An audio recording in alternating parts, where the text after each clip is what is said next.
Hello everyone, welcome. It is my great pleasure to welcome you all in today's Dastan Goi event. Can you hear me, Sarah? And it is my great honor to introduce our time's great actor, storyteller, poet, theater director, Danish Hussain Sahab. Dastan means long story, and Goi is narration in Urdu. Dastan Goi was art of live storytelling in medieval times, narrating stories of Amir Hamza, Tilisme Hosh Ruba, and many others. This art form flourished in India in 18th and 19th century. The last great storyteller was Mir Baqir Ali, but after his death in 1928, this art form faded into oblivion. But since 2005, this art form came back to life and gaining popularity in India and Pakistan. The art and efforts of Danish Hussain Sahab is pivotal in this revival and popularity. Traditionally, format in the Dastan format, it has three main components: Razm, Bazm, and Tilism. Razm is the battle scene, Bazm is party, meeting, soiree, and Tilism the magic, the enchantment. Today we are lucky to learn and be enchanted by Tilisme Bayan from Danish Hussain Saab. He is currently stranded in USA due to COVID-19. However, he lives in Mumbai and runs his theater company, the Hoshruba Repertory. He has expanded the canvas of Dastan Goi into multilingual storytelling platform called Qissabazi. He has won many awards, to name a few: Mahindra Excellence in Theatre, Sangeet Natak Academy Award, Ustad Bismillah Khan Yuva Puraskar, and these days on Netflix series Taj Mahal 1989 is very popular, and Danish Hussain is one of the central character of this series. Highly recommended for all South Asia students to watch that. Most of the listeners today are students at Sasli. I would like to share a back secret that Danish Hussain Saab used to mimic his professors during his college times. Please join me in welcoming Danish Hussain, the master of Tilisme Bayan. Thank you so much. Thank you so much, Jamil Saab. Thank you so much, Sarah. Thank you, Andrea, Marisa, and Anne, all of you, for welcoming me so warmly for this. I hope my audio is good. If you can just raise your thumbs and tell me that the audio is good, if you can listen to me properly. All right. Thank you, Laura. Thank you, Eliza. Thank you. Farooq says lower hand. Oh, damn. Farooq, you can't hear it. Um, I hope you are able to hear it. I will try speaking loud. So thank you so much. And I'm so excited to be here and to share this experience with you. My journey, not just my journey, the whole journey of Urdu and Persianate storytelling in India from olden times right up to my time. And yes, so let's begin. And as Jamil Saab said, uh, in the opening remark, Dastan Goi is a compound Persian word. Dastan means a long tale, a romance epic, and Goi means to tell or to recite. Hence, Dastan Goi is the art of reciting or telling romance epic, and specifically the romance epic or the Dastan of Amir Hamza. Which brings us to the question as to who is Amir Hamza. The historical Amir Hamza was the paternal uncle of the Islamic prophet Muhammad. He was stout and broad built, and he was one of the most fearsome men in Arabia. Very early on, he accepted Islam and was one of the reasons for the Meccans harassing Muhammad less during his early days of preaching Islam. When the Meccan persecution increased, most of you who are aware with the Islamic history, Muhammad and his band of followers, they migrated to Medina. Hamza also went along with them, and this was 622 Common Era. But when the Meccans mounted a campaign against Muhammad, Amir Hamza led the first Islamic army against the Meccans in the Battle of Badr. The Muslims were hugely outnumbered, but Hamza led them to victory, and that established Hamza's legend forever. A couple of years later, the Meccans came back with even greater strength, and this time made sure that the Islamic army paid for the losses they inflicted in the first battle. Amir Hamza fought valiantly, but he was a marked man. So, if you are familiar with the Islamic history, Mecca was controlled by a tribe called Quraysh. So, the Quraysh tribe's chieftain's wife, Hinda, wanted to avenge her father's death, and she had hired a mercenary, an ace javelin thrower, an Abyssinian called Veshi ibn Harb, to kill Hamza. At an appropriate moment in the battle, Veshi took his aim and the javelin met its mark. Hamza fell. Hinda, waiting for this moment, ran to him, tore open his liver, bit into the liver, and spat the blood and pieces of liver on the ground, claiming that today she has avenged her father's death. He died on the battlefield of Uhud on 22nd March 625 Common Era. But in 59 years of his life and in his spectacular death, he achieved a status that perhaps forget about aspiring none can even dream of. One of the few characters in history that straddled the world of reality and fantasy with aplomb. And now I'll just kind of share some screen with you. Um,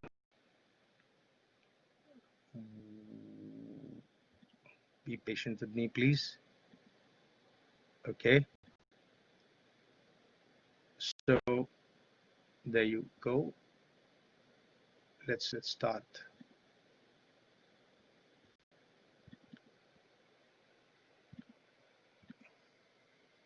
Okay, so that's not Amir Hamza. That's Anthony Quinn, the great American actor, and he played Hamza in one of the films, a very famous film on the life of Prophet Muhammad. It was Message, and that's his portrait that you're watching. That brings us to what are the origins of Dastan-e Amir Hamza.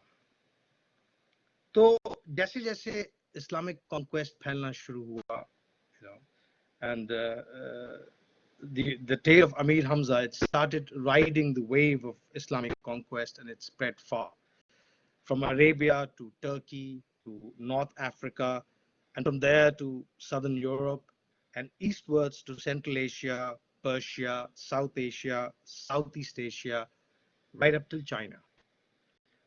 Albert Lord and Milman Perry, those people who are, interested in oral traditions, would be very familiar with the name of Albert Lord and linguists. When they were researching oral formulaic methods explaining how Homeric epics may have passed from generation to generation in 1920s, they stumbled on the tradition of Amir Hamza Dastans being recited in the areas of modern-day Bosnia and Herzegovina.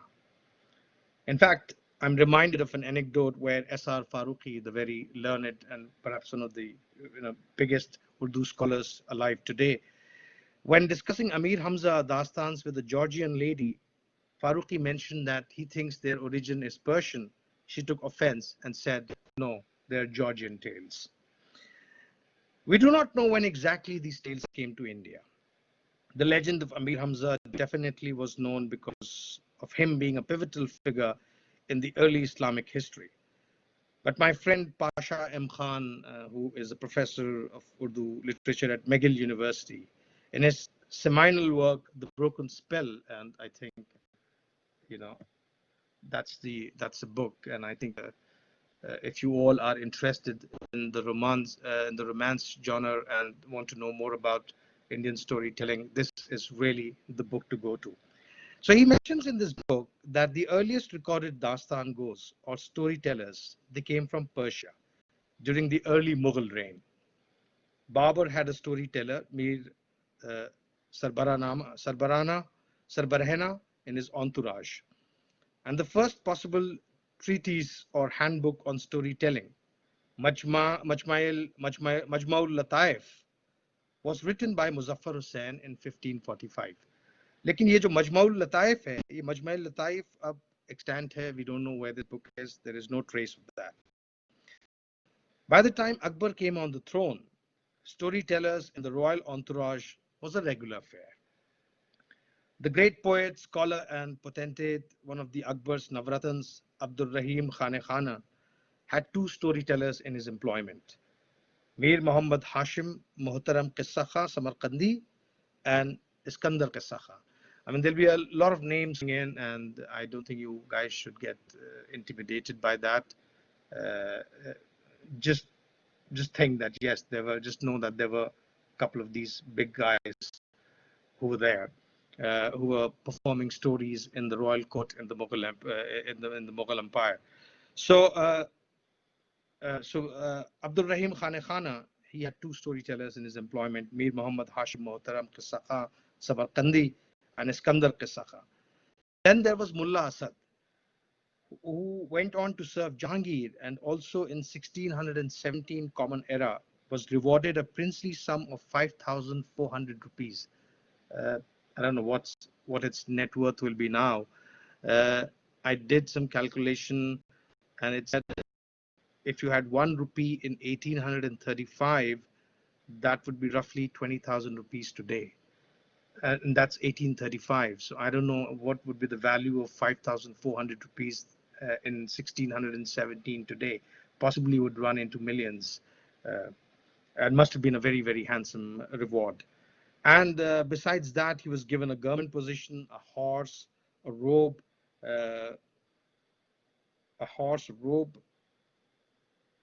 yes, to name a few. Then there was Muhammad Tambura, who also came to India just after Akbar's death in 1605 and 6 Common Era. And he was not just a proficient storyteller of Hamzanama and Shahnama, but was also a painter, a musician. The name only indicates he was a great player of Tanpura, and he composed humorous verses. However, the best known and perhaps the most influential storyteller in Akbar's entourage, Darbar Khan. Darbar Khan was the son of Zainul Abidin Takaltu Khan, who had served the first two Safavid emperors in Persia, Shah Ismail and his son Shah Tamasp. Pasha mentions an incident that illustrates the power of Darbar Khan. तो होता क्या था कि just to kind of break into Urdu and also let you know what is happening. होता क्या था कि in the hierarchy of the literary world, poetry was considered a superior art form than storytelling. तो अगर आप शायर हैं तो आपकी इज्जत और आपकी जो वैल्यू है और आपकी कद्र जो है वो ज्यादा थी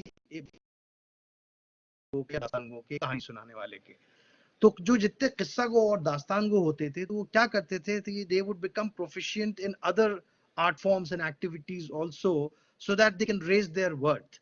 तो वो सिर्फ एक किस्सा गो या दास्तान गो नहीं थे, वो साथ में म्यूजिक भी कर रहे हैं, शायरी भी कर रहे हैं, पेंटिंग भी कर रहे हैं, and a lot of times they would also get involved with palace intrigues कि साहब वो बादशाह के काउंसिल भी बने हुए हैं और जंग पे भी जा रहे हैं और दरबार में जो इंट्रीग्स हो रहे हैं उसके अंदर भी घुसे हुए हैं. So that way, all these dastan goes by manipulating and by being good at multiple art forms, they would make sure that their worth increases in the emperor's or in the patron's eyes, and they're able to get far more than what they could get as a poet or as proficient in only one art form. तो दरबार खान और ये पाशा अहम खान एक किस्सा coat करते हैं कि while campaigning against the rebel Malwa governor, Akbar's army was stuck in the jungle of Narwar near Gwalior due to heavy monsoon rains. Akbar immediately ordered Darbar Khan to set up a storytelling session where he recited Dastan-e Amir Hamza. और जैसे मौसम अच्छा हुआ, अकबर ने फौरन दरबार खान को एक अपने और वजीर के साथ मालवा के गवर्नर के पास नेगोशिएशन के लिए भेज दिया to parley with the rebel governor. So Darbar Khan was not only just a storyteller, but he was also doubling up as a warrior and as one of the people negotiating peace on Akbar's team. The hypothesis that Pasha puts forth that most of these storytellers were Persian emigres who constantly fought the stigma of storytelling being a genre of lesser cultural capital vis-a-vis poetry, and hedged their bets by acting at multiple roles. Darbar Khan was a prime example of that. He was not just a master storyteller, but was also a warrior, a court advisor, and a diplomat. All these storytellers had access to some sort of elementary legend of Amir Hamza in Persia. Undoubtedly, the story must have been embellished over generations and was a full-bloom franchise when it reached the Mughal court, with each individual storyteller stressing the superiority of his own version.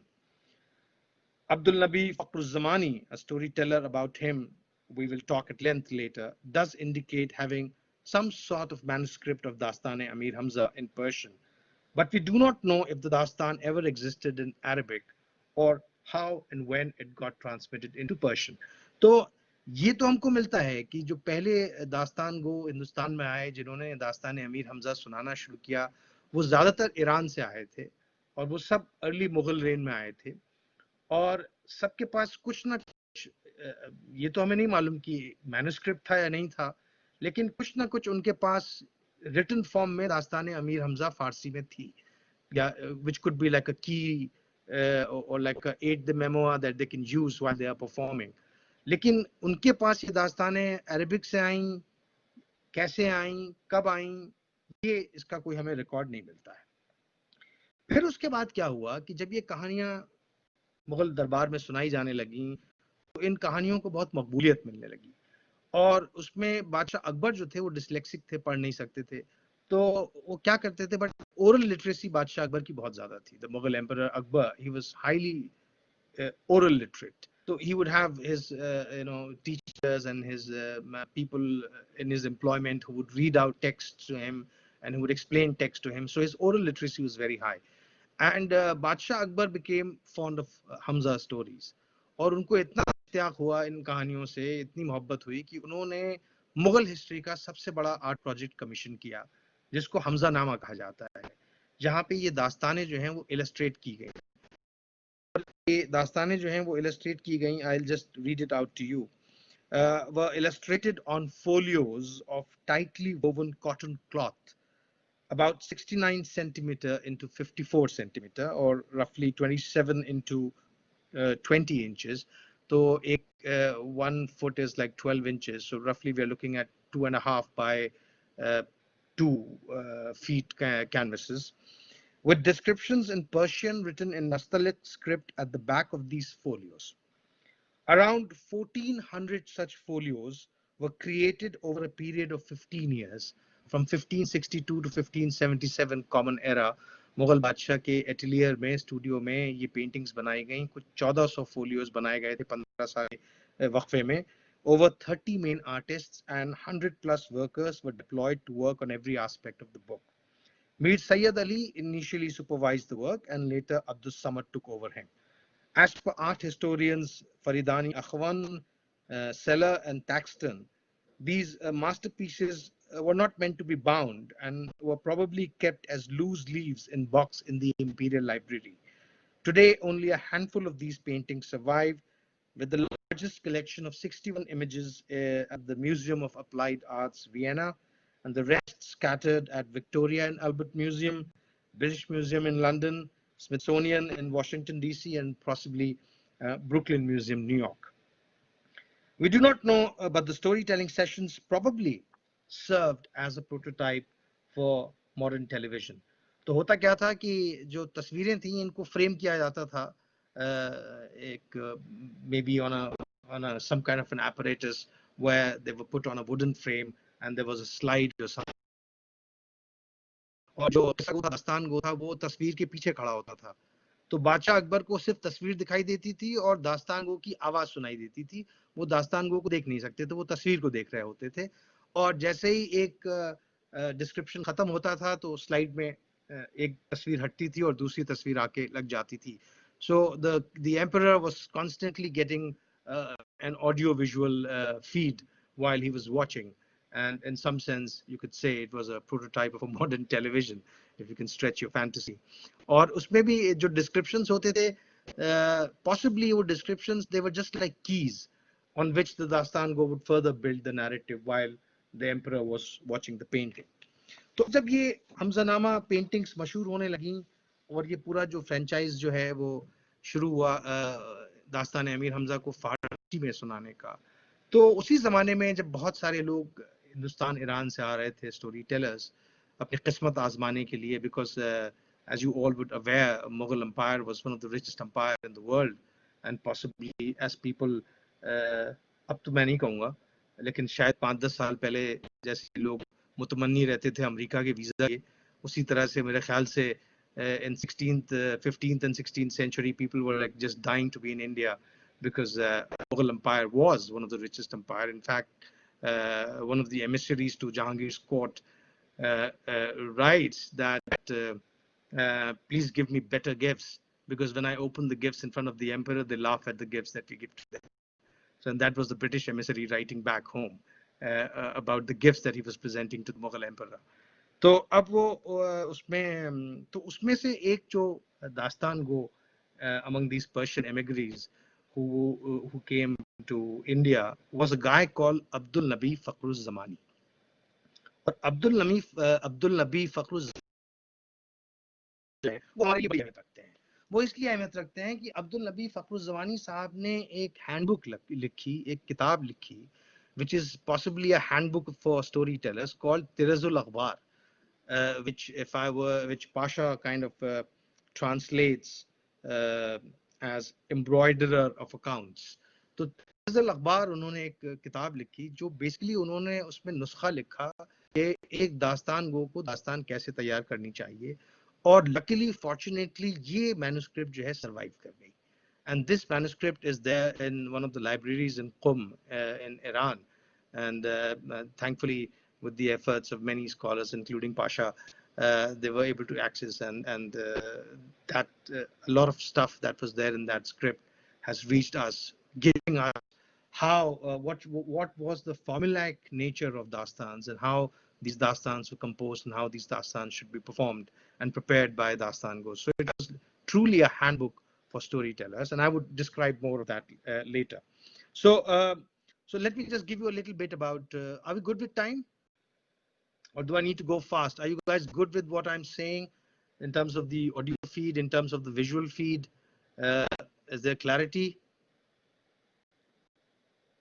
Yes, just send me a thumbs up. It's very important because, you know, I'm a live performer and I'm so used to wahwas in the middle of the performances. So when I see a mute screen with nobody saying anything, I feel kind of lost. बहुत अच्छे, very good, बहुत बढ़िया। कलीम साहब आप इसी तरह लिखते रहिए। तो अब फखरुज ज़मानी साहब जो हैं वो 20 साल की उम्र में जो हैं वो 1609 कॉमन एरा वो मशहद से हिंदुस्तान की तारीफ सुनते हुए लाहौर पहुंचे, और लाहौर से किसी तरह वो जो हैं लेट मी से this in Urdu instead of English, the history. Mashhad से 20 साल की उम्र में 1609 में 1609 लाहौर पहुंचे, और लाहौर से किसी तरह आगरा पहुंचे। तो आगरा में जैसे वो हम लोग के कंट्री कजन होते हैं ना, कि भाई जब आप नए नए अमेरिका पहुंचे तो पता चला कि भाई फलाने शहर में कोई दूर के रिश्तेदार रहते हैं, तो आपने फौरन उनसे कांटेक्ट किया कि हुजूर मैं यहाँ अमेरिका पहुंच चुका हूँ। और वतन से जब आदमी दूर रहता है तो उसको सारे पुराने दूर के रिश्तेदार भी बड़े अजीज लगने लगते हैं, अच्छे लगने लगते हैं। तो वो पहुंचे तो उनको पता लगा कि भाई एक मिर्जा निजामी हैं जो उनके वहीं क़िज़वान से हैं, ईरान से, उनके कुछ दूर के रिश्तेदार हैं, वो जहांगीर की कोर्ट में काम करते हैं। तो वो आगरा पहुंचे, उन्होंने मिर्जा निजामी से जो है कांटेक्ट किया, और मिर्जा निजामी साहब जो हैं वो भी खैर उस जमाने में कदरें अलग हुआ करती थी, लोग जो हैं इस तरह से बेमुरवत नहीं होते थे जैसे आजकल लोग हैं। तो उन्होंने भी जो है तकल्लुफाना उनको अपने से कहते हैं पेट्रोनेज में ले लिया, और उन्होंने उनकी मुलाकात करवाई। एक बहुत बड़े स्कॉलर हिस्टोरियन थे Mirza Amanullah, I think, let me get the name right. तो उन्होंने मिर्जा अमानुल्लाह से उनकी मुलाकात कराई, जो हिस्टोरियन थे, स्कॉलर थे, और मिर्जा अमानुल्लाह ने उनको अपने विंग्स में ले लिया, अपनी पेट्रोनेज में ले लिया। तो उन्होंने ये कहा कि भाई तुम अपने बयान में जो है जरा मजमूनियत पैदा करो, how you can bring in a more appropriate anecdote or a couplet or a story while you are narrating a dastan. और उसी जमाने में क्या हुआ कि आई थिंक रफली अराउंड 1613 कॉमन एरा कि जहांगीर जो है वो 2-3 साल के लिए अपना कोर्ट लेके अजमेर चला गया। तो जब वो अजमेर गया तो मिर्जा अमानुल्लाह भी गए, और साथ में फखरुल ज़मानी भी गए। तो वहां पे मिर्जा अमानुल्लाह ने क्या किया कि इनको अपनी लाइब्रेरी का इंचार्ज बना दिया, फखरुल ज़मानी को। और अब जो इनको लाइब्रेरी का इंचार्ज बनाया, तो he got unlimited access to a lot of rare manuscripts and stories and books which helped him, enabled him a storyteller and facilitated him in becoming a better storyteller. लेकिन ना इत्तफाकी ये हुई कि फखरुल ज़मानी साहब को एक वेनेरियल डिजीज हो गया, एक गुप्त रोग हो गया वहाँ अजमेर में। अब वो मसला ये कि ना उगला जाए और ना उसको छिपाया जाए। तो अब ये बड़े पसोपेश में पड़ गए कि कहीं ये पता लग गया कि इनको बीमारी क्या है तो बड़ी बदनामी हो जाएगी। तो इससे पहले कि ये बात आम हो और इनकी बदनामी हो, इन्होंने खुद ही अपने आप को रिक्यूज कर लिया और वो लाइब्रेरियन की नौकरी और वहाँ इंपीरियल कोर्ट के वहाँ से ये निकल के लाहौर की तरफ चले। तो लाहौर जब ये पहुंचे रफली अराउंड 1616, तो वहाँ पे लाहौर में प्लेग आ रखा था, जैसे आजकल आ रखा है ना कोरोना वायरस का पेंडेमिक। तो लाहौर में वबा फैली हुई थी, प्लेग फैला हुआ था। तो इनकी समझ में आया ये लाहौर भी अच्छी जगह नहीं है रहने की।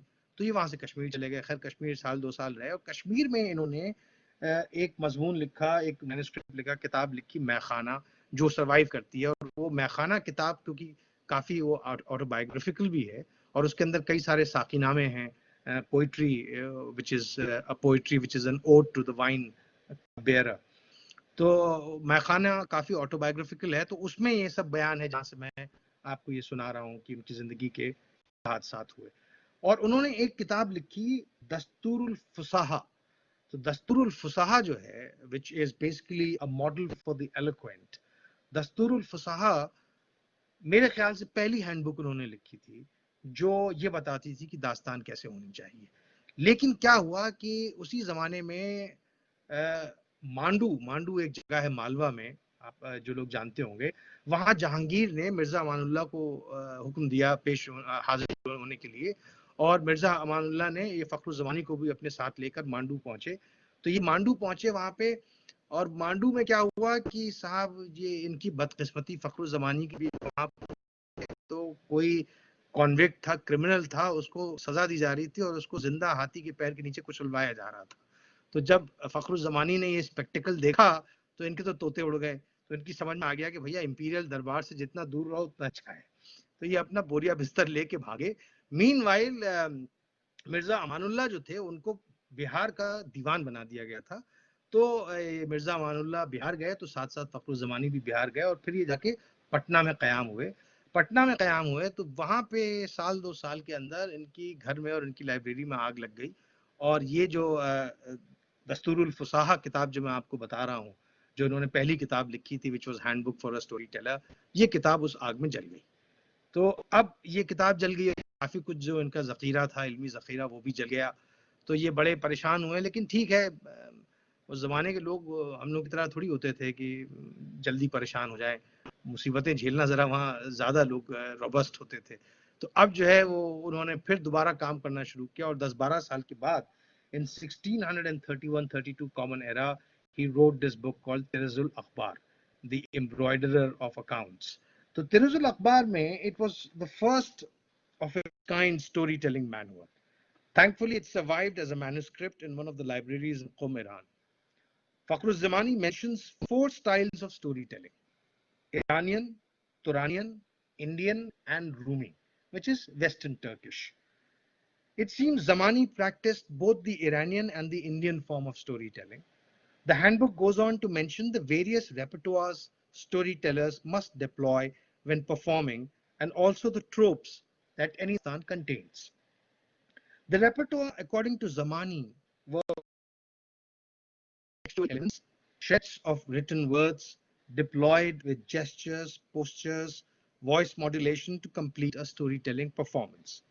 As per Zamani, the storyteller must embody the tale, which echoes in Ashraf Subuhi's description of Mir Bakar Ali, the last Dastan Go, that he became a moving picture when telling a story. The main body of Tirazul Akhbar, अब ये बहुत जरूरी है, जरा इसको ध्यान लगा के सुनिएगा आप. The main body of Tirazul Akhbar were 67 sections called Tiras, which were bits and pieces of prose and poetry collected from several sources and organized thematically under 4 broad chapters called khabars. तो तिरजुल अखबार, तिरज जो है वो bits and pieces थे text के, pros के, poetry के, जो चीदा चीदा अलग अलग जगह से जमा करके 67 सेक्शंस में जमा किए गए थे. और ये 67 sections were further broadly divided into 4 chapters जिनको खबर कहा जाता है.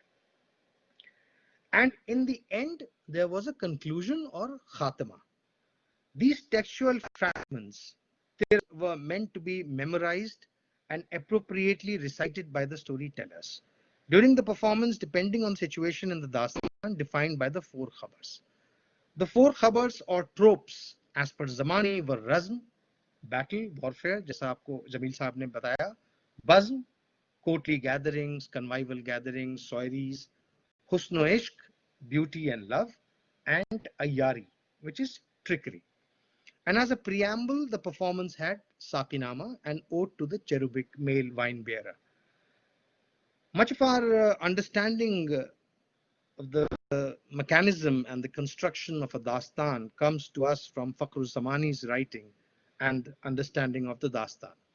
However, the 18th and 19th century took precedence and became the dominant form of romance genre storytelling. Husn-o-ishq as a trope faded away. Yet Sarapa, which is Sarapa is a poem where you describe a heroine getting dressed up right from head to toe. Sarapa still was a very important part of Dastans, but the whole element of romance kind of took backseat, and magic, tilism, and ayari, trickery, they became more important, but we will talk about this later. But before I move forward, and I got so engrossed telling you Fakhr-uz-Zamani story, क्योंकि Fakhr-uz-Zamani की कहानी इतनी मजेदार है कि मैं आपको slides दिखाना भूल गया, और मैं आपको दोबारा स्लाइड्स पे ले जाता हूँ. करता हूँ कि आप बिल्कुल महजूज होंगे और परेशान नहीं होंगे, और आपको ऐसा नहीं लगेगा कि मैं खाली इधर से कर रहा हूँ और कुछ ढंग की बात कर रहा हूँ. तो हम बात इससे फखरुज़्ज़मानी से पहले जो है हम आपसे बात कर रहे थे कि हमजा नामा की, and I just want to show you. So ये पेंटिंग है मुगल बादशाह एम्परर अकबर की, एंड ही कमीशन्ड, ये तस्वीर है दरबार खान की, the famous story teller I told you in Akbar's court. And these are the paintings of Hamza नामा. तो ये हमजा नामा की पेंटिंग्स हैं. इसमें अमीर हमजा जो हैं वो हाथी को उठा के फेंक रहे हैं. These are few of the surviving paintings of Hamza नामा.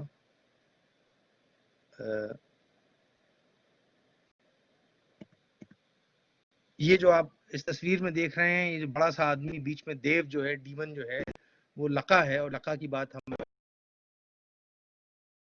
बहुत कैरेक्टर है अमीर हमजा की दास्तान में, और अमीर हमजा लका से जो है वो जंग कर रहे हैं पूरी दास्तान में. तो ये इस कैरेक्टर के बारे में हम बात करेंगे. So these I've just picked few of the paintings. It's very difficult to get high resolution pictures of these paintings, and also just to give you a flavor of these paintings. I didn't wish to clutter you with lots of paintings. You can, I mean, most of these paintings are available on internet, and you can just type Hamza Nama and you'll be able to access these paintings.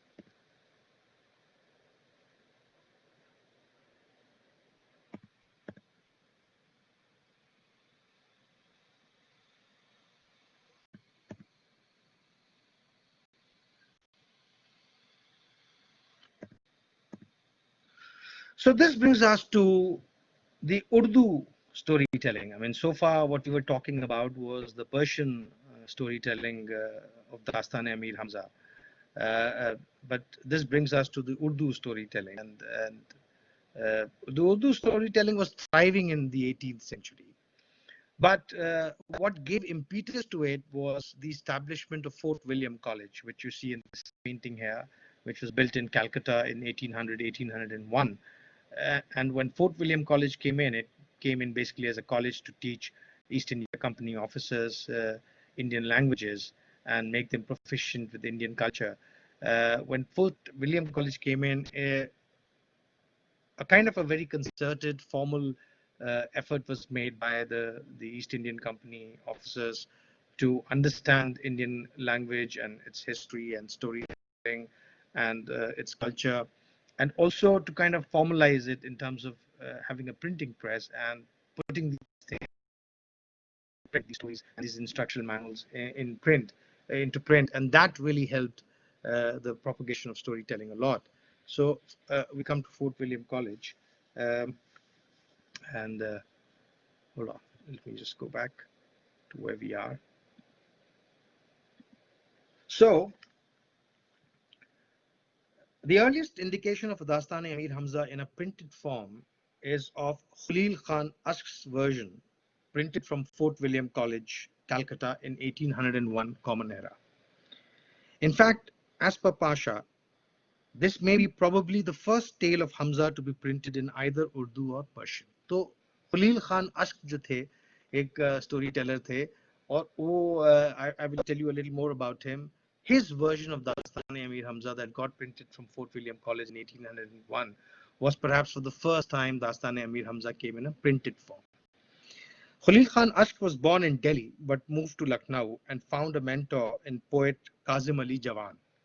Soon when the Fort William College opened in Calcutta in 1800, Ashq, looking for a suitable employment as a storyteller and a language instructor, found his way to Calcutta and was delighted to find his friend Kazim Ali already there. Kazim Ali recommended Ashq to John Bothwick Gilchrist, one of the founders of the Fort William College, but not much came of it. However, Ashq found another benefactor in his friend Maulvi Saiduddin, who recommended him to John Herbert Harrington. Harrington's intervention worked, and within a month, Ashq was employed as a storyteller at the college at a salary of 40 rupees per month. तो Harrington साहब ने जब सिफारिश की, उसके एक महीने के अंदर अश्क को फोर्ट विलियम कॉलेज में as a story teller and instructor, as a dastango and instructor नौकरी मिल गई 40 रुपए माहवार की तनख्वाह पे. Ashq's version was 4 volumes long, totaling 500 pages. However, in historical records cited by Francis Pritchett, which I'm sure most of you would know, Ashq had claimed that he will write a 22-volume long Dastane Amir Hamza. The 22-volume magnum opus was never written, but Ashq does list daftars, sections, of his ambitious project from which form a great link between the original Persian tale floating around and the 46-volume long Dastan Amir Hamza cycle that Nawal Kishore published between 1883 and 1917. Next, अब इसके बाद क्या हुआ कि अश्क साहब ने तो 1801 में अपनी किताब छाप दी. उसके बाद हमें पता चलता है कि इन 1850s एक साहब थे कलकत्ता में, उनका नाम था गालिब लखनवी. ये मिर्जा गालिब नहीं है, ये कोई और साहब है, गालिब लखनवी. तो इनके एक दोस्त थे हकीम साहब. हकीम साहब के पास उनको कहीं से एक फारसी नुस्खा दास्तान अमीर हमजा का मिल गया था. अब उनको वो दास्तान अमीर हमजा का फारसी नुस्खा मिला तो वो चाहते थे कि उसको उर्दू में ट्रांसलेट करें, लेकिन उनका मसला यह था कि उनका जो क्लिनिक था और वो पेशेंट, उससे उनको फुर्सत नहीं मिलती थी. तो उन्होंने अपने दोस्त गफनवी से ये कहा कि भाई ऐसा है कि मैं नब्स देखता रहूंगा पेशेंट की और तुमको उर्दू तर्जुमा बोलता रहूंगा और तुम वहां बैठ के उसको ट्रांसक्राइब करते रहो, नकल करते रहो, कलम बंद करते रहो. तो गालिब लखनवी तैयार हो गए. अब साहब हकीम साहब वहां बैठ जाते थे, वो अपना नब्स देख रहे हैं, कोई खांस रहा है, कोई कुछ कर रहा है, वो उसको दवा बता रहे हैं, उसी के बीच में वो फारसी तर्जुमे को उर्दू में बयान कर गालिब लखनवी को बता रहे हैं. गालिब लखनवी जो है उसको उर्दू में जो तर्जुमा है उसको लिखे जा रहे हैं. हो गया तो गालिब लखनवी ने पूरी किताब उठा के एक दिबाचा इंट्रोडक्शन लिख के वो पूरी किताब अपने नाम से छाप दी. तो वो पहली बार उर्दू में दास्तान आई, दास्तान गालिब लखनवी की लिखी हुई 1855 में कलकत्ता में. अब उसके बाद क्या हुआ, एक साहब और थे अब्दुल्ला बिलग्रामी. तो अब्दुल्ला बिलग्रामी के हाथ जो है गालिब लखनवी का नुस्खा मिल गया, उन्होंने उसको कुछ एनोटेट किया, कुछ एक आध जगह कुछ कली बूटे लगाए, एम्बेलिश किया दास्तान को और एक नया इंट्रोडक्शन लिख के 1871 में उन्होंने एक नई दास्तान अमीर हमजा छाप दी. वो उनके नाम से आ गई, अब्दुल्ला बिलग्रामी के नाम से. So there were these two versions, printed version that were floating around. One was of Ghalib Lakhnavi, which came in 1855, and the other was of Abdullah Bilgarami, which came in 1871. But by then, Yes, later Abdul Ghalib Laknavi's edition was thought to be lost till Francis Pritchard and S.R. Farooqi found a copy in 1986. And that is one of the reasons why these tales have reached to us. But by then, Dastan-e-Amir Hamza as an Urdu storytelling genre were in full bloom. Dastan-e-Amir Hamza by the second half of 19th century existed in two legends. एक legend तो वो छोटा legend था जो गालिब लखनवी और अब्दुल्ला बिलग्रामी ने publish किया, and which came via the Persian emigres, storytellers in the 16th and the 17th century. But because the franchise had become a full-bloom franchise and Dastan-e-Amir Hamza were being recited everywhere, Indian storytellers started adding their own plots and subplots within the original cycle of Dastan-e-Amir Hamza. One of the sections of the longer legend, they started adding, and the longer thread circulating in oral form, also existing in scattered manuscripts, written by Sheikh Tasadduq Hussain, Amba Prasad Rasa, Ghulam Raza Raza, and Muhammad Amir Khan. This longer legend was the precursor to the mammoth 46-volume longer cycle that Naval Kishore published later. One of the sections of the longer legend that became immensely popular was Tilisme-Hoshruba. According to my friend Musharraf Ali Farooqi, the translator of one volume of Tilisme-Hoshruba and the Ghalib Lakhnavi one volume, The Adventures of Amir Hamza, Tilisme-Hoshruba, he said that Tilisme-Hoshruba is the greatest literary hoaxes ever pulled off. तो तिलिस्मे-होशरुबा की कहानी ये है, मैं आपको तिलिस्मे-होशरुबा की कहानी सुनाता हूँ। तिलिस्मे-होशरुबा की कहानी ये है कि एक दास्तान गो, मास्टर दास्तान गो थे 1850s 60s में, उनका नाम था मीर अहमद अली, और मीर अहमद अली साहब के 3 शागिर्द थे, हकीम असगर अली खान साहब, मोहम्मद आमिर खान और अंबा प्रसाद रसा।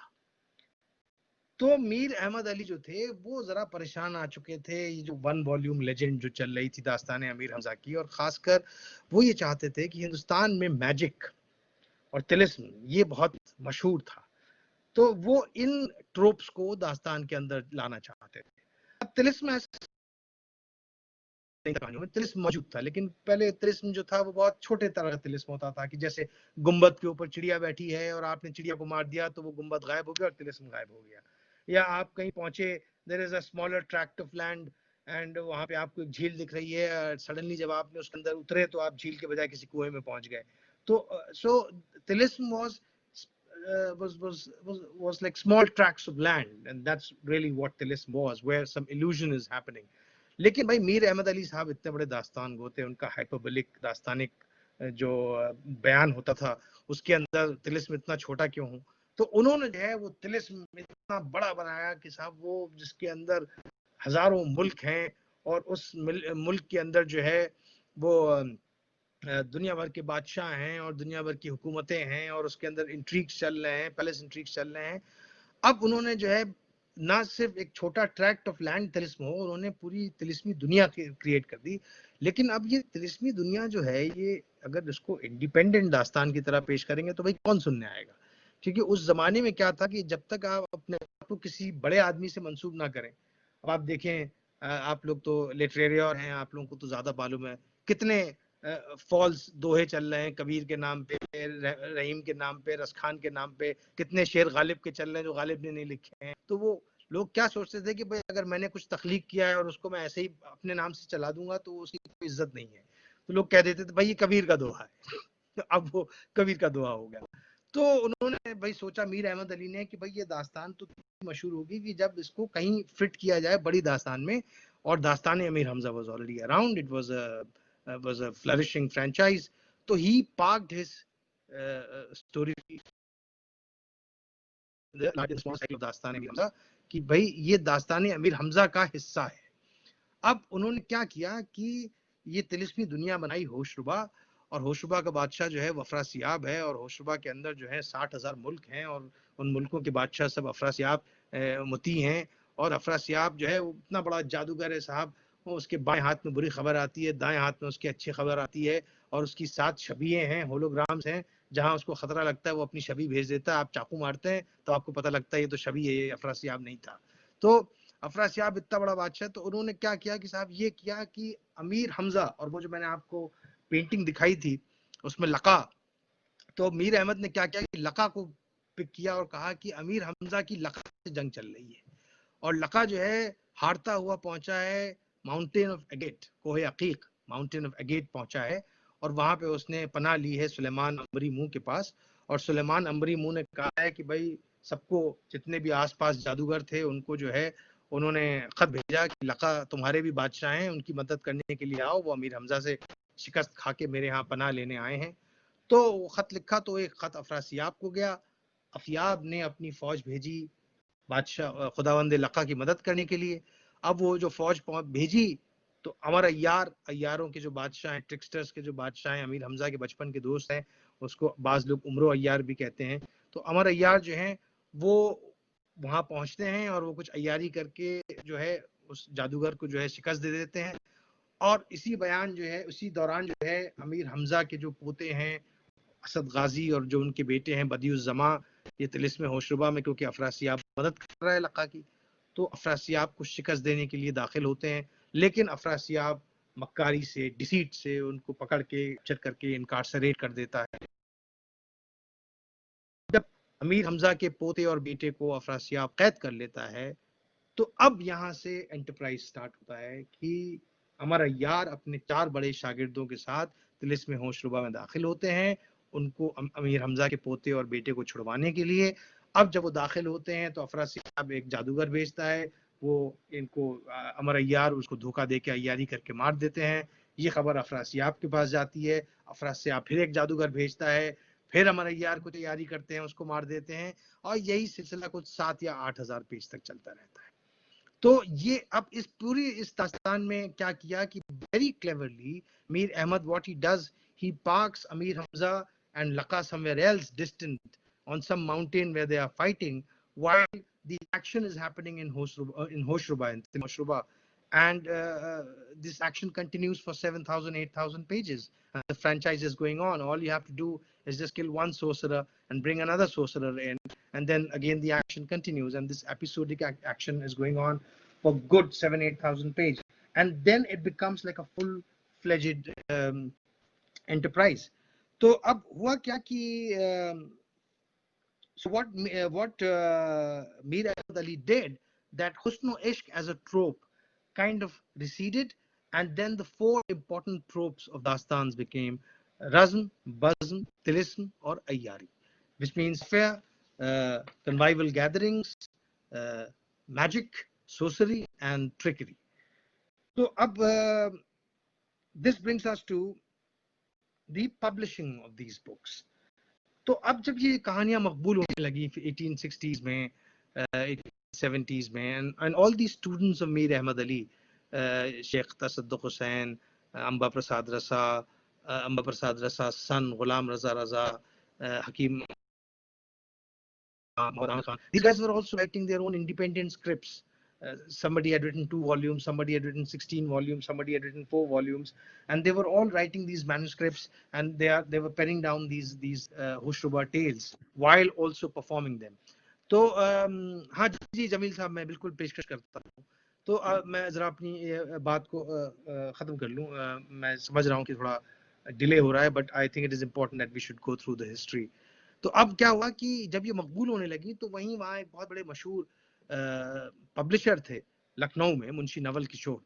वो नवल किशोर प्रेस चलाते थे, and he's often compared with William Caxton of England, who brought in printing in England in 1476 and was also a printer and a retailer of books. So Munshi Nawal Kishore is often compared with William Caxton.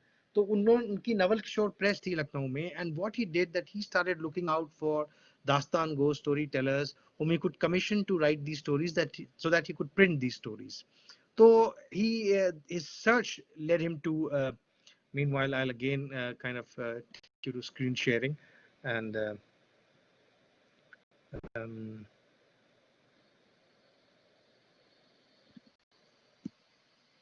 so where are we?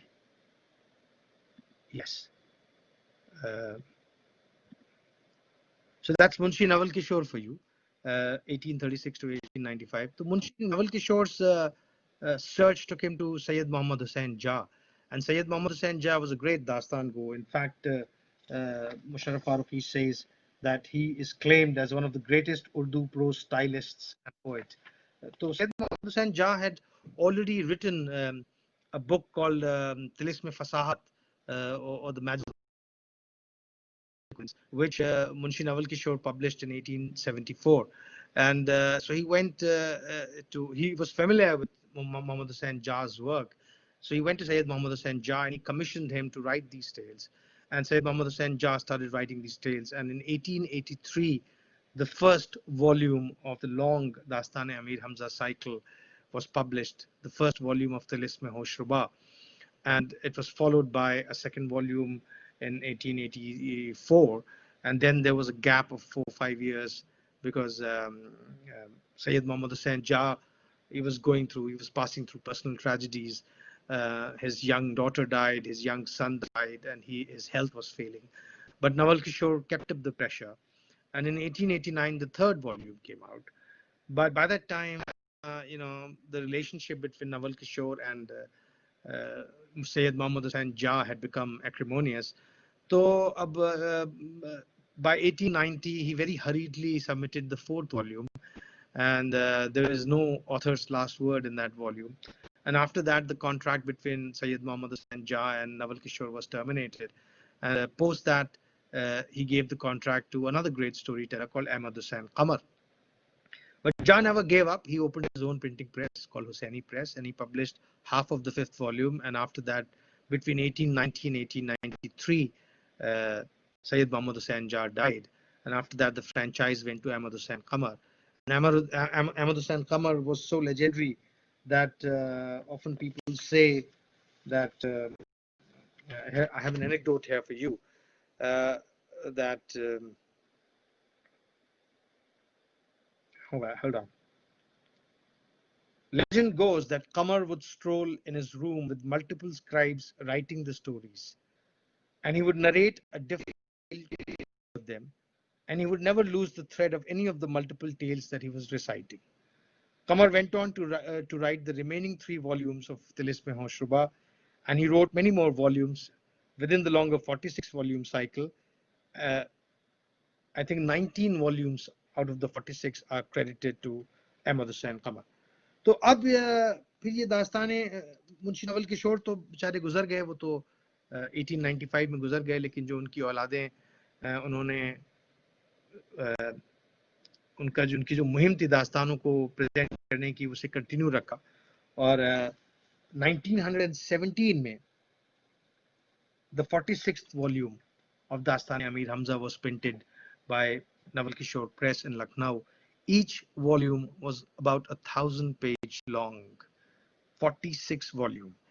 By that time, Munshi Nawal Kishore himself died in 1895, but his progeny continued with the enterprise. And by the time the 46th volume came out, it was Dastan Amir Hamza was the greatest and the longest romance epic ever written in any language or in any culture of the world. It was an apogee of collective literary endeavor as never seen before, a magnificent tale spread over 42,000 pages and containing roughly 20 million words. That is the expanse of Dastan Amir Hamza that we are talking about.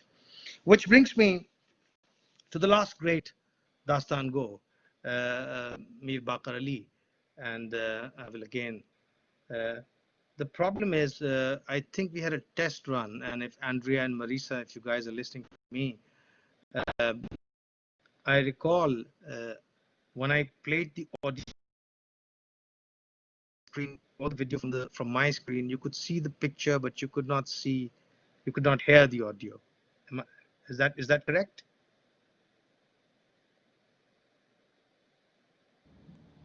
But we'll still try. So let me share the screen again with you.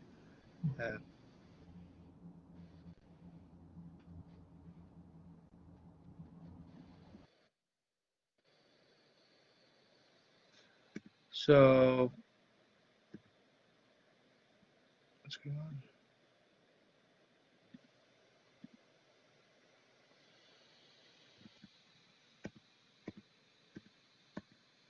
That's Mir Bakar Ali for you. That's a photograph of Mir Bakar Ali for you. He was the last famous Dastan Go. He died in 1928. Ashraf Subuhi, the famed writer of Dilli Ki Chand Ajeeb Hastiyan, an important documentation about the people of Delhi lost post-independence, devotes a full chapter to Mir Bakar Ali. He narrates a fascinating and yet terrifying incident about Mir Bakar Ali. After a long self-exile, Ashraf Subuhi returned to Delhi. An imperial darbar was being held honoring the visiting British monarch. Security was tight in the city, and Subuhi was wary of bumping into some undercover police officer of the Crime Investigation Department. But when he was accosted by a bent over old man firing a barrage of personal questions, he became nervous. On closer examination, the old man was carrying two sacks, one full of betel nuts and the other a handful of chapbooks. He was peddling the chapbooks. When Subuhi perused through the chapbooks, he was surprised to see the author's name as Mir Bakar Ali. It didn't take him long to recognize that the peddler was none other than Mir Bakar Ali himself. It was a sad end to see Dastan Go reduced to penury. Once he quoted the famous Nawabs like that of Patiala and Loharu and the fabric magnate Chunumal of Delhi, but now was living in penury, selling betel nets and peddling chapbooks. तो अब इसके मीर बाकर अली साहब जो हैं वो आखिरी दास्तान को माने जाते हैं और कहा यह जाता है कि he was kind of a repository of a lost culture and also kind of a repository of what Urdu language was. He was a reference point. People would come to him if they wanted to correct their language or if they wanted to understand what does this idiom mean or what does this metaphor mean. और ये एक किस्सा मशहूर है उनके बारे में कि वो अपने दास्तान जब सुनाते थे तो उसमें अनगिनत ज्वेलरी गिना देते थे या हथियारों के नाम गिना देते थे. तो जिस गली में वो रहते थे वहां पास में सारे जो ज्वेलर्स थे उनकी दुकानें थी. वो ज्वेलर्स आके कहते थे हुजूर आप अपनी दास्तान में पता नहीं कौन कौन सी ज्वेलरी बता देते हैं, हमको तो पता नहीं है. क्लाइंट आके हमसे कहता है कि ये ज्वेलरी बना के दीजिए, हमें खाक नहीं पता कि ये ज्वेलरी क्या होती है, कहाँ से बनाएं. तो खुदारा आप ऐसी चीजों का जिक्र ना किया कीजिए जो हम लोग बना नहीं सकते हैं. ये उनकी नॉलेज के बारे में मीर बाकर अली के बारे में मशहूर था. लेकिन उनका जो है उनका इंतकाल हुआ 1928 में और तब तक जो है रोमांस जॉनर जो है वो खुद जो है डिक्रीज होने लगा. कई वजूहात हैं. इसको अगर मैं आपको बताऊं उसकी कई वजूहात हैं. एक तो ये है कि लिटरेरी लैंडस्केप चेंज होने लगा और लिटरेरी लैंडस्केप इस तरह से चेंज होने लगा कि खासकर जमील साहब आप कुछ कह रहे हैं? बैटरी कंप्यूटर, आपके कंप्यूटर की बैटरी पे वो निशान आ रहा है कि बैटरी लो है. नहीं, ये तो 100% है. I've been charging it. Okay, तब ठीक है. यहाँ पे आ रहा था. अच्छा, मैं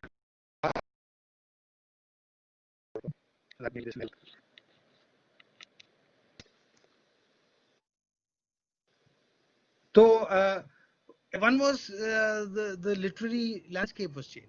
खासकर अल्ताफ हुसैन हाली और मोहम्मद हुसैन आज़ाद जैसे बड़े बड़े राइटर, पोएट, क्रिटिक्स जिन्होंने फैंटेसी लिटरेचर को काफ़ी हकारत की नज़र से देखा, इंक्लूडिंग अशरफ सुबूही साहब. और उनके हिसाब से what was the novel as a form of literature was at ascendancy at that time. तो नॉवल जो था वो अहम हो गया और रोमांस जॉनर, फैंटेसी टेल्स ये बैकस्टेज हो गई. And also that was also the time when the Bolshevik Revolution took place, and with that there was a huge impact on literature across the world. Besides novel, which is about playing real time and about real characters, the left literature also made a lot of difference, including the rise of the progressive writers movement in India, which said that art should be for a cause and art should not be for the sake of art. Besides, technology started changing. Radio came in, cinema came in, television came in. 20th century was a tumultuous time. 2 world wars took place. The Great Depression happened. The Indian nationalist movement happened. And more than that, socially, politically, economically, the order was changing in India. And nobody was interested in hearing storytelling in a quaint language from quaint looking storytellers, and a language which was more and more being identified as the language of the other or the enemy. And all these led to they all converged, and they made sure, and they kind of led to a decline of storytelling of romance genre and Dastan Goi. And after the death of Mir Baqir Ali in 1928, this kind of went into oblivion. Um, but लेकिन एक चीज हुई कि 19 between 1894 and 1927 or 1921, Graham Grierson साहब एक British officer थे, एक British bureaucrat थे, तो उन्होंने लिंग्विस्टिक सर्वे ऑफ इंडिया किया था. And as per part of that linguistic survey of India, there is one recording of Baqar Ali that survived, and that has survived till date. It's a 3-minute recording of Bakar Ali reciting a tale, and I was trying to upload that on Blackboard, but we could not do because Blackboard does not allow that thing. So what I would do, I would try playing it on my laptop. If you guys can hear it, fantastic. If you guys cannot hear it, then I've already mailed that recording to Andrea and Marissa, and they can circulate that within your circle, and you can hear it on your own later. So let me just try playing it on my laptop.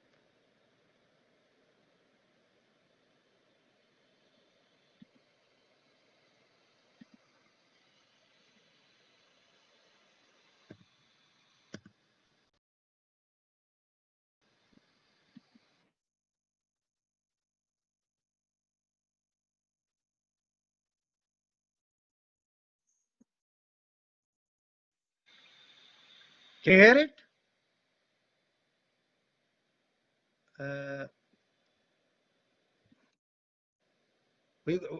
Were you guys able to hear it?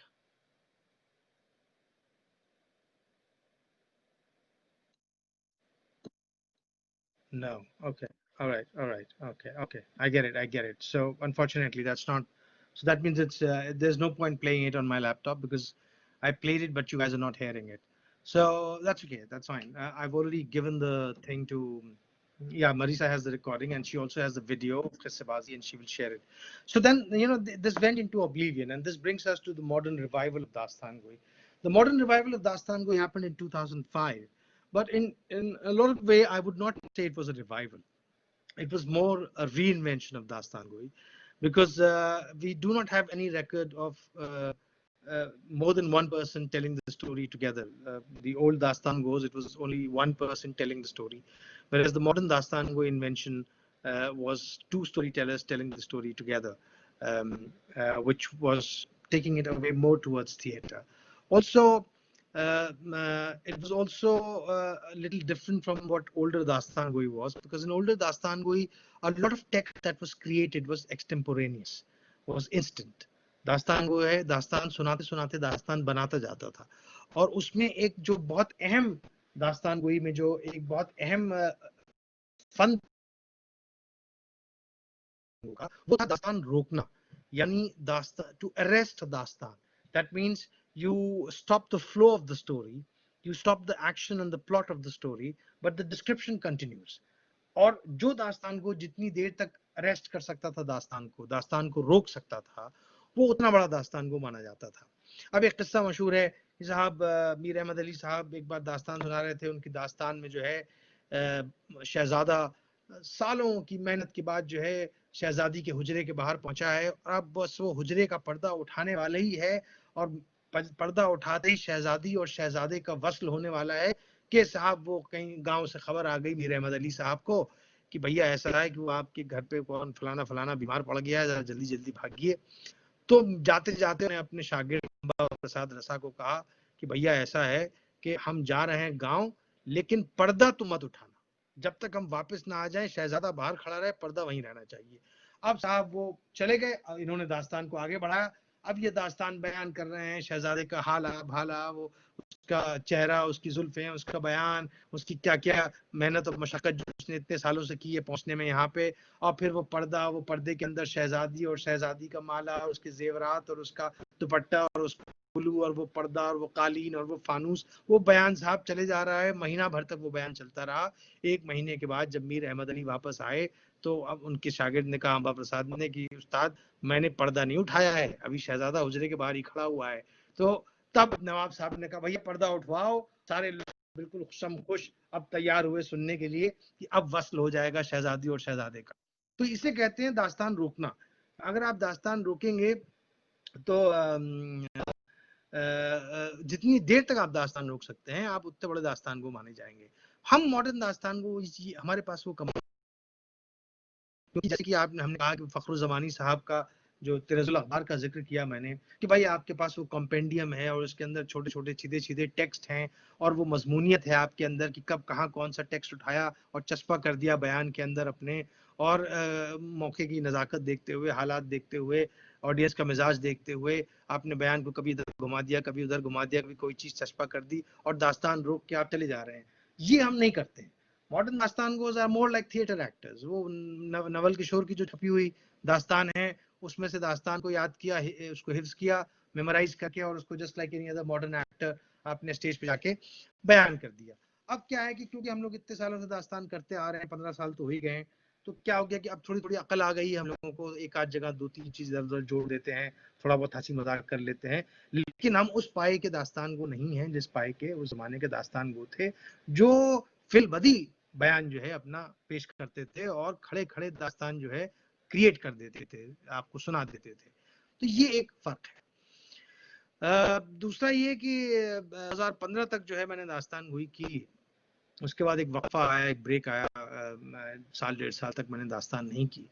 लेकिन मैं 2016 में यहाँ America आया हुआ था और एक San Francisco में एक थिएटर ग्रुप था, वो बड़े बजिद थे कि मैं आऊँ और कुछ दास्तान सुनाऊँ, और मैंने कहा नहीं भाई मैं ज़रा बददिल हूँ, मैं दास्तान नहीं सुनाना चाहता, लेकिन उनका इसरार ज़्यादा हुआ तो मैं गया। और वहाँ एक चीज तो, एक तो मैं गया तो मैं अब तक तो मैं 9 साल 10 साल से दास्तान जो है वो दो आदमी मिलके सुनाते थे, तो पहली बार हुआ कि मैं अकेले सुनाने जा रहा था। लेकिन जब मैं वहां पहुंचा तो पता चला कि साहब एक सितार वादक जो है वो मेरे साथ बैठ के सितार भी बजाएंगे। तो मेरी समझ में नहीं आया कि भाई एक सितार वादक मेरे साथ बैठ के दास्तान सितार बजाएंगे तो मैं दास्तान कैसे सुनाऊंगा। खैर मैं उनसे परफॉर्मेंस से कुछ 2 घंटा 3 घंटा पहले मिला, वो कुछ उन्होंने अपना सितार बजाया, ये बजाया, तो मैंने कहा भाई देखिए पहली चीज तो ये है कि बयान अहम है, सितार बयान के ऊपर हावी नहीं हो सकता। तो दैट मीन्स कि आप बैकग्राउंड स्कोर की तरह से पीछे कुछ बजाते रहेंगे, मैं आपको कहानी जो है अंग्रेजी में समझा देता हूँ कि क्या है, तो आप और मेरे हाव भाव से आप समझ जाएंगे कि इस वक्त कौन सा जो रस है कहानी में आ रहा है, वीर रस है, श्रृंगार रस है, तो हास्य रस है, और उस रस के हिसाब से आप अपना राग जो है चेंज कर लीजिए। खैर वो बेचारे भले आदमी थे, अंग्रेज थे, गोरे थे, तो तैयार हो गए, मान गए, और मैं दास्तान सुना रहा हूँ और वो पीछे पीछे अपना सितार जो है बजा रहे हैं। तो उससे मुझे आइडिया आया कि हालांकि हमारे पास कोई रिकॉर्ड नहीं है कि दास्तान गोई में कोई म्यूजिशियन या कोई अकम्पनीमेंट साथ होता था, लेकिन उससे मुझे आइडिया आया कि क्यों ना मैं दास्तान सुनाते वक्त, क्योंकि मैं अकेले दास्तान सुना रहा हूँ अब, तो क्यों ना मैं एक अकम्पनीमेंट अपने साथ रखूँ, एक म्यूजिशियन अपने साथ रखूँ। और फिर जब मैं हिंदुस्तान वापस आया 2016 में, ये यही जुलाई अगस्त की बात थी, तो बंबई में एक national centre for performing arts है, एनसीपीए, तो उनका एक एनुअल थिएटर फेस्टिवल है दिसंबर में, और उन्होंने मुझे खत लिखा कि क्या आप इस साल कुछ पेशकश करना चाहेंगे, कोई नाटक पेश करना चाहेंगे। तो मेरे जहन में ख्याल आया क्यों ना किस्सेबाजी, एक नया दास्तान गोई का, एक कहानी सुनाने का एक नई मुहिम पेश की जाए, और इस बार सिर्फ उर्दू तक अपने को महदूद न रखा जाए, लेकिन मल्टीलिंगुअली हम दास्तानें जो हैं वो सुना सकें। तो अब उसमें क्या हुआ कि जब मल्टीलिंगुअल सुनाने की बात आई, मल्टीलिंगुअल कहानियां सुनाने की बात आई, तो ये मामला यहाँ फंसा कि भाई अगर आप हिंदी या उर्दू में दास्तान सुना रहे हैं तो ज्यादातर दिल्ली बंबई बड़े शहरों में लोग जो हैं वो समझ जाते हैं। अब अगर आप मलयालम की कहानी सुना रहे हैं, या आप तेलुगु में कहानी सुना रहे हैं, या बंगला में कहानी सुना रहे हैं, तो मजमून कैसे पहुंचे ऑडियंस तक। तो मैंने कहा कि भाई इसको बाइलिंगुअल कर दिया जाए, दास्तानों को बाइलिंगुअल डिवाइड कर दिया जाए। जो सेक्शन जहां पे कहानी के प्लॉट पॉइंट्स हैं सुनाया जाए, वो ब्रिज लैंग्वेज हिंदी या अंग्रेजी हो सकती है, और जहां जहां कहानी में डिस्क्रिप्शंस हैं उनको ओरिजिनल लैंग्वेज में रखा जाए, जिससे कि ओरिजिनल कहानी की जो जबान है उसका भी लुत्फ आए, उसकी भी मौसीकी आपके कान में पहुंचे, और आप प्लॉट पॉइंट्स की वजह से जो है कहानी का मजमून भी समझ सकें।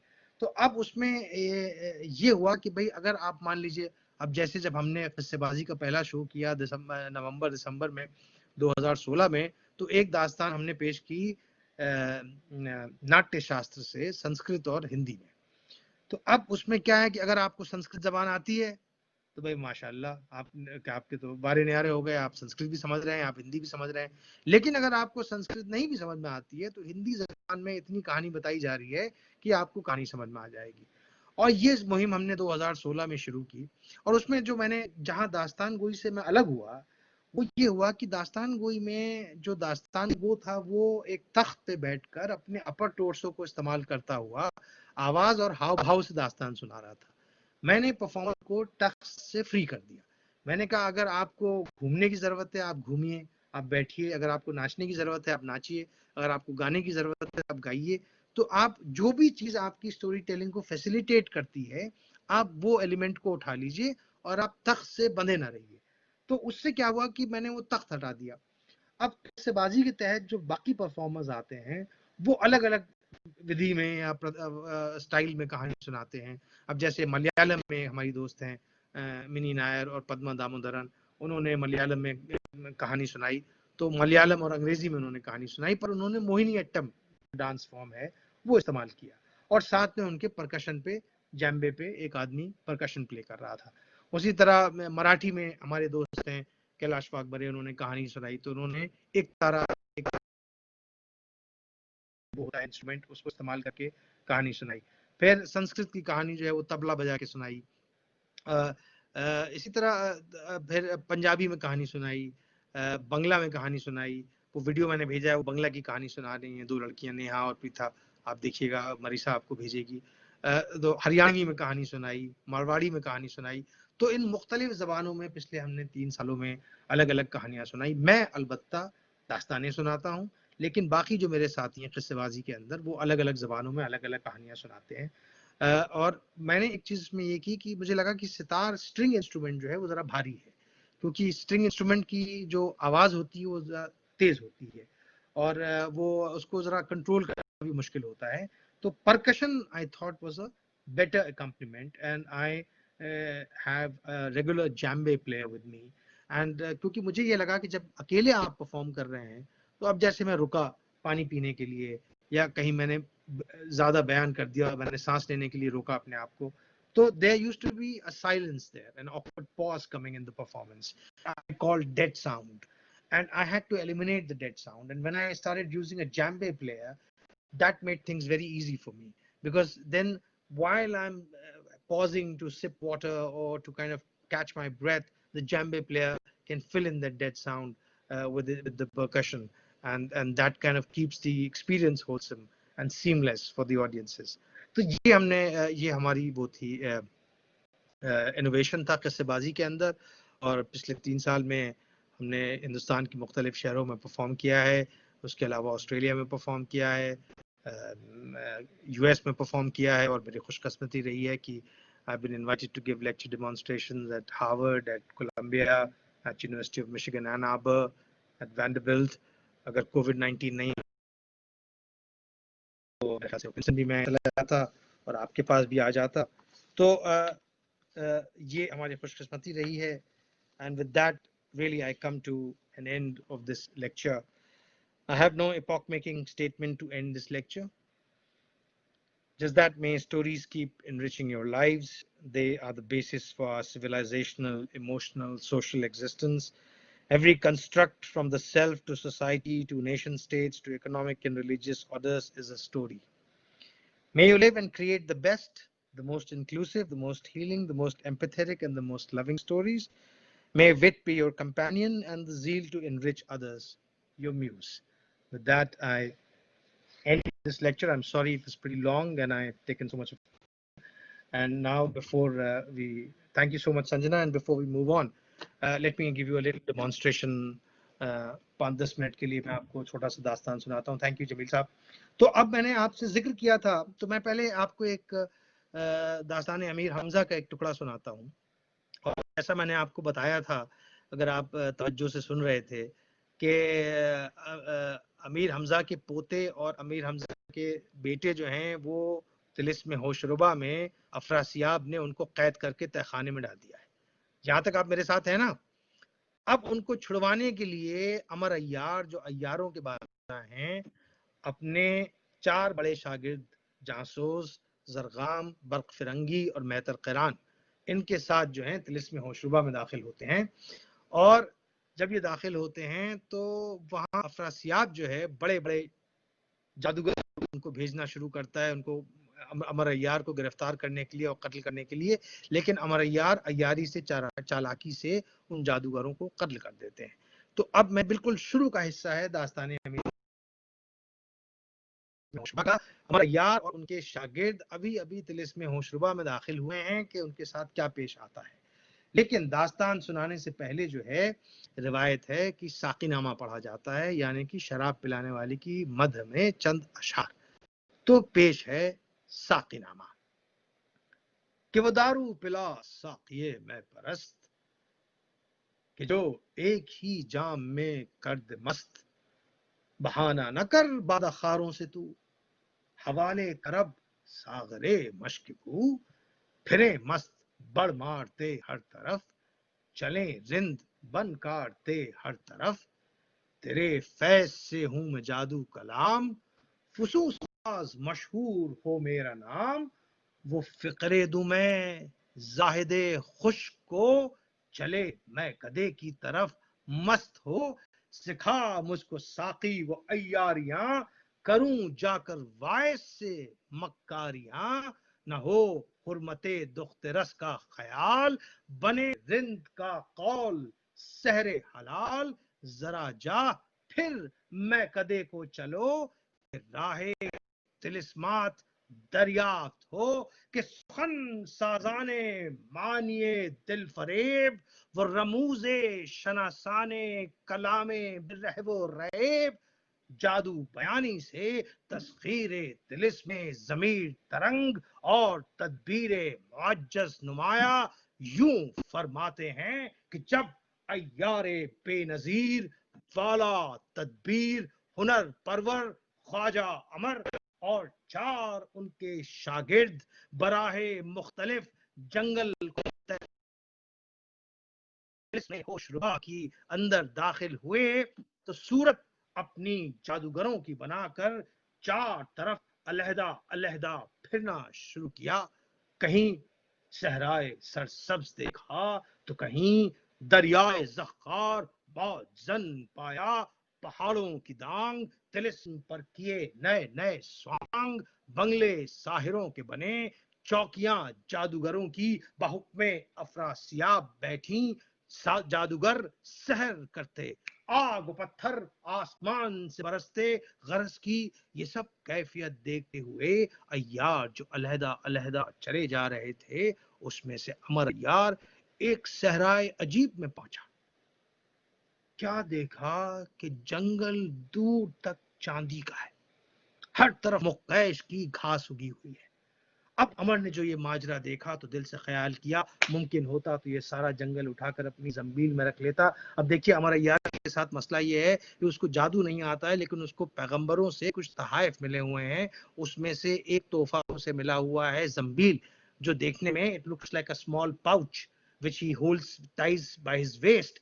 लेकिन अगर उस पाउच की 84 घुंडियां 84 नॉट्स खोल दी जाएं, तो उस पाउच के अंदर छोटी से छोटी सुई से लेकर बड़े से बड़ा महल समा सकता है। 7 शहर आबाद हैं उस जंबील के अंदर। कितने? लिख के भेजिए। हाँ, लिख के भेजिए, ऐसे नहीं ये सब भेजना पड़ेगा लिख के। हाँ, 7 शहर आबाद हैं। अब ऐसा है कि ये जो सासली ने और यूनिवर्सिटी ऑफ विस्कॉन्सिन मेडिसिन ने जो ऑनरेरियम रखा है, उसमें इतनी गुंजाइश नहीं है कि मैं आपको पूरा जंबील का डिस्क्रिप्शन दूं। वो आपको मुझे बाकायदा बुलाना पड़ेगा और जरा ऊंचे ऑनरेरियम पे, तब मैं आपको जंबील के अंदर जो 7 शहर मैं आपको बयान करूंगा। तो अब साहब, अब जो अमर अय्यार ने देखा तो उसने कहा कि मुमकिन होता तो ये सारा जंगल अपनी जंबील में रख लूं, क्या करूं कुछ बस नहीं। तभी दिल में ख्याल आया, जहां तक हो सके घास यहाँ की काट लो। बस हसिया जंबील से निकाली और फटाफट फटाफट फटाफट घास काटना शुरू किया। अभी थोड़ी ही घास काटी थी कि तभी सदा आई, बाश दुष्ट मक्कार, मैं तेरी ही तलाश में था, कहां बच के जाएगा। अमर ने जो गर्दन उठाई, नाचार देखा कि एक साहिर, सारा बदन चांदी का, सर के बाल मुक्कैश के, काले सांप सर से लपेटे, आंख नाक मुंह कान हर तरफ से शोले आग के निकलते, तलवार हाथ में लिए ललकारता चला आता है। अमर ने चाहा कि उसे देखकर भागे, मगर उस साहिर ने सहर कुछ ऐसा किया, पांव अमर के जमीन में चिमट गए, आगे ना जा सका।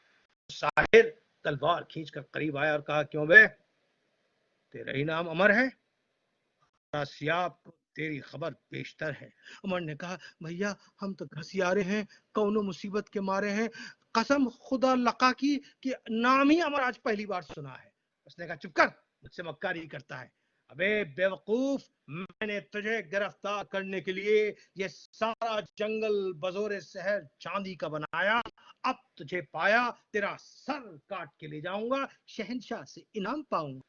इधर तो ये बातें होती थी, उधर अगर आपको याद होगा, अगर आप कान लगा के हम गोश मेरी बात सुन रहे हैं, तो आपको याद होगा कि दास्तान में शुरू में अमर अय्यार के साथ 4 उसके बड़े शागिर्द भी आए हैं। अब उसमें से मेहतर क़िरान ने एक जगह बुलंदी पर से माजरा देखा है, एक साहिर उस्ताद का कत्ल किया चाहता है। बस दिल में कुछ अय्यारी तजवीज की और वहां से रवाना हुआ। इधर ये साहिर के नाम इसका मुकर्रर इस जादू है, अनकरीब अमर को कत्ल किया चाहता था कि तभी सदा आई, भाई जरा ठहरना।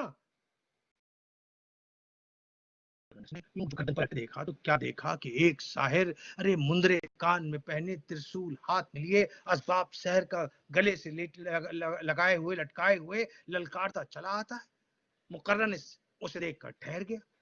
ये साहिर करीब आया और कहा, हुजूर जब तक इस चोर से मेरा माल कबूल न करवा लीजिए, तब तक इसे कत्ल न फरमाइएगा। कमबख्त मेरे घर से सारा सामान चुरा के ले आया। अजी हुजूर, सामान तो दरकिनार, ये देखिए ये मोती अकेला रह गया, इसकी जोड़ी का ये कमबख्त चुरा के ले आया। ये कह के एक मोती बराबर मुर्गी के अंडे के नाप के। देखा आपने इतना बड़ा मोती ना, एक मोती बराबर मुर्गी के अंडे के नाप के मुकर्रन इस जादू को दिखलाया। मुकर्रन इस मोती को देखते ही फरेफ्ता हुआ कहने लगा, ये तो बड़ी नायाब चीज लाए हो, हमें भी दिखाओ, जरा करीब से देखें। उसने कहा, हुजूर ये तो कुछ नहीं, जरा इस मोती को अपने दहन के करीब लाइए और इसे मुंह की भाप दीजिए, फिर इसकी चमक और आबोताब देखिए। मुकर्रन ने मोती को लिया, दहन के करीब लाया, उसको मुंह की भाप देना शुरू किया। मोती फटा, उसमें से फुलझड़ी की तरह से धुआं निकला। धुआं मुकर्रन इसके मुंह नाक कान के रास्ते दिमाग में जाके पेचीदा हुआ और मुकर्रन इस चक्कर खा के जमीन पे गिरा और बेहोश हो गया। और वो साहिर जो मोती लेकर आया था, उसने नारा बुलंद किया, सरियुस सैर चूम बादे बहारी, जहां जहां सरहंग दर खंजर गुजारी, मैदान अजदर आतिश फशानम, मनम मेहतर क़िरां शेरे जियानम। ये कह के एक बुगदा जो मुकर्रन इसके सर पे मारा, तो मुकर्रन इसका सर पाश पाश हो गया। वो हौलनाक आवाजें आने लगी, सारा जंगल चांदी का मिट गया, आसमान से बरसने लगा। अमर ने रिहाई पाई। अमर ने क़िरान की अय्यारी की तारीफ की। क़िरान ने कहा, हुजूर ये सब तो आप ही की तरबियत का असर है, ये इरादा क्या है, चलने का कस्त किधर है? अमर ने कहा, बेटा अपनी अपनी राह लो, वक्त पे आना, ये 54 इनाम, चलो खुदा हाफिज। क़िरान सलाम करके अलग गया। अमर दूसरी तरफ गया, लेकिन मुकर्रन इसका जो सर फटा तो उसके सर से एक रंगीन तायर, एक खुश रंग चिड़िया निकली, जो अफसोस अफसोस करती हुई बादशाह अफरासियाब की जानिब चली। अब बादशाह अफरासियाब की जानिब जाकर उसने मुकर्रन की मौत की खबर दी। तो क्या हुआ, बादशाह अफरासियाब ने क्या किया, ये जानने के लिए आपको किस्सेबाजी की अगली नशिस्त, अगली महफिल में आना पड़ेगा और जरा और जोर लगा के टिकट मुझे भेजना पड़ेगा। तो यहाँ खत्म होती है ये छोटी सी दास्तान अमर अय्यार की और मुकर्रन जादू की। तो अब ये देखिए, अब जैसे ये मैंने आपको दास्तान का एक टुकड़ा सुनाया, अब इसमें क्या है कि दास्तान के अंदर ये वसअत है कि हम जैसे कि फखरुज़्ज़मानी लिखते हैं कि आपने वो तिरज हैं, आपके वो तर्जें आपने लेके कहीं भी चस्पा कर दी, तो हम दास्तान में, और उसमें जरूरी नहीं कि कोई कॉजल लिंक होना चाहिए। और आपने खासकर जो आप में से लोग कव्वाली सुनते होंगे, तो आपने कव्वाली में देखा होगा, कव्वाली बहुत करते हैं कि वो एक मेन बॉडी पोइट्री की गा रहे हैं, लेकिन उसमें वो बीच बीच में डेटूर मारते रहते हैं, वो चस्पा करते रहते हैं मजमून उसके अंदर। तो बिल्कुल वही, तो आप कहीं भी जा सकते हैं और कोई भी दास्तान उठा के, एक छोटी दास्तान, a story with in a story, और यही फॉर्मेट जो है विजय दांदेता भी जब वो फोक टेल्स लिखते हैं और जो उन्होंने कलेक्ट की उसके अंदर आपको दिखाई देती है story with in a story kind of a format, कि आप खोजते जा रहे हैं और कहानी के अंदर एक कहानी मिलती जा रही है। तो वो दास्तान को कर सकता है कि कहीं भी बयान को रोका और उसको कहीं और ले गया, और कुछ आपने दास्तान रोक के कुछ और शुरू कर दिया। तो एक फोक टेल है, अक्सर मैं दास्तान सुनाते सुनाते कहीं उसको अंदर चस्पा कर देता हूँ। तो ये मैं आपको एक दास्तान सुनाता हूँ। ये दुनिया की आखिरी कहानी है। क्या आप दुनिया की आखिरी कहानी सुनने के लिए तैयार हैं? जल्दी से थम्स अप करके भेजिए। क्या आप दुनिया की आखिरी कहानी सुनने के लिए तैयार हैं? पता चले भाई कितने लोग सो रहे हैं, कितने लोग हैं। Sara rivers want, Sanjana wanted, Jamil साहब वांटेड। सुनिए साहब, ये है दुनिया की आखिरी, ओके अख्तियार, ये है दुनिया की आखिरी कहानी। इसके बाद कोई कहानी नहीं है। अगर आपसे कोई कहता है कि इसके बाद कोई कहानी है, झूठ बोल रहा है, जूते लगाइए उसको, इस सेशन से बाहर कर दीजिए। सिर्फ और सिर्फ मेरी बात पे यकीन करिए, ये है दुनिया की आखिरी कहानी। तो दुनिया की आखिरी कहानी ये है कि बनारस में एक राजा रहता था जिसको राम कथा सुनने का बड़ा शौक था। तो भैया राम कथा तो उतनी ही जितनी रामायण में।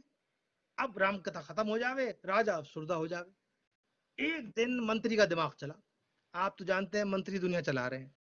एक दिन मंत्री का दिमाग चला, उसने कहा हुजूर आप ऐसा कीजिए कि घोषणा कर दीजिए, ऐलान कर दीजिए, जो सबसे लंबी राम कथा सुनाएगा उसे 1 लाख सोने के अशरफी इनाम। अब साहब मुनादी पिट गई, हर जगह ऐलान हो गया कि जो सबसे लंबी राम कथा सुनाएगा उसको 1 लाख सोने की अशरफी इनाम। भैया कोई यहाँ से आए, वहां से आए, इधर से आए, उत्तर से पश्चिम से दक्षिण से दाएं से बाएं से पूरब से कहीं से आए राम कथा वाचक, और कैसे हो अपनी दास्तान सुनाए, खड़ा होके, लेट के, टंग के, उल्टा होके, रो के, गा के, फिर रामायण खत्म हो जावे और जूते मार के बाहर निकाल दिया जावे उनको। राजा फिर अफसुर्दा।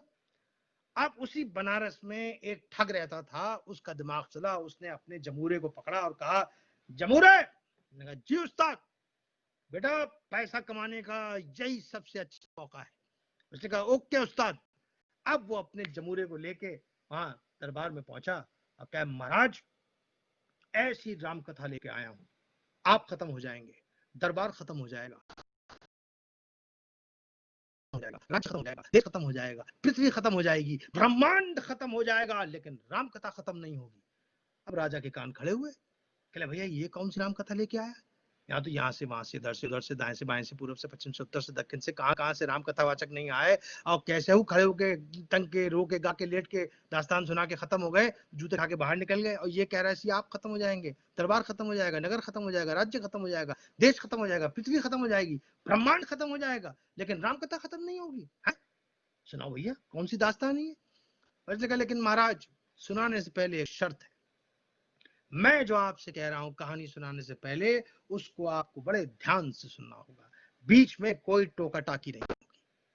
अब साहब मुआहदा हो गया, एग्रीमेंट हो गया बादशाह के बीच में और वो ठग के बीच में, कि जो भी वो कहानी से पहले कह रहा है वो बात बहुत हमतन गोश, एकदम कायदे से ध्यान से सुननी है, बीच में कहानी के कोई टोका टाकी नहीं होगी। साहब समझ गए ना? आप लोग ये बात समझ गए? एग्रीमेंट आप लोग, मुआहदा आपके साथ भी हो रहा है। ये जो कहानी पहले बात कही जाएगी आप लोग ध्यान से सुन रहे हैं कि नहीं सुन रहे हैं? Very good. तो अब साहब जब मुआहदा हो गया तो उसने अपनी जो दास्तान जो है वो शुरू करी। महाराज एक समय की बात है, अयोध्या नगरी में एक पीपल का पेड़ था जिसपे किसी भी समय कितनी चिड़ियां आ रही थी और कितनी चिड़ियां जा रही थी, और उस पेड़ के नीचे 20 पीपे थे जिसके अंदर गेहूं रखा हुआ था, और बगल में उस पेड़ के एक तालाब था। एक चिड़िया उड़ती हुई आई, पीपे किनारे बैठी, एक दाना चुगा, तालाब में डुबकी लगाई, फुर्र करके उड़ गई। महाराज दूसरी चिड़िया आई, पीपे किनारे बैठी, एक दाना चुगा, तालाब में डुबकी लगाई, फुर्र करके उड़ गई। महाराज तीसरी चिड़िया आई, महारानी के कक्ष से आई,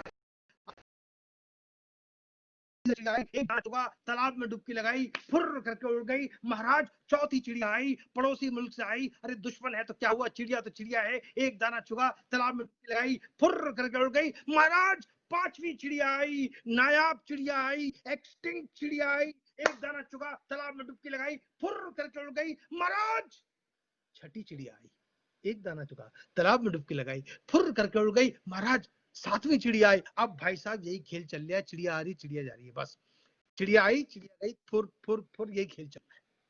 जब भाई साहब 10-15 हजार चिड़िया उड़ गई, कितनी? 10-15 हजार। तो मंत्री का दिमाग चला, उसने कहा महाराज ये तो कह रहा था राम कथा सुना रहा हूं, यहां तो खाली कहानी में चिड़िया फुरफुर कर रही है, इससे पूछे भैया इस कहानी में राम कथा है? महाराज ने कहा भाई थाम 1 मिनट रुको भाई, ये तुम कह रहे थे कि तुम्हारी दास्तान में जो है राम कथा है, यहाँ तो राम जी तो दिख नहीं रहे, खाली चिड़िया फुरफुर कर रही है, चक्कर रही, क्या माज रहा है? महाराज आपने ध्यान नहीं दिया, मैंने आपसे कहानी के शुरू में, एक समय की बात है, अयोध्या नगरी में एक पीपल का पेड़ था जिसपे किसी भी समय कितनी चिड़िया आ रही थी और कितनी चिड़िया जा रही थी। और महाराज अयोध्या नगरी में तो श्री राम ही बसते हैं ना, अब तो कोर्ट का फैसला भी आ गया है।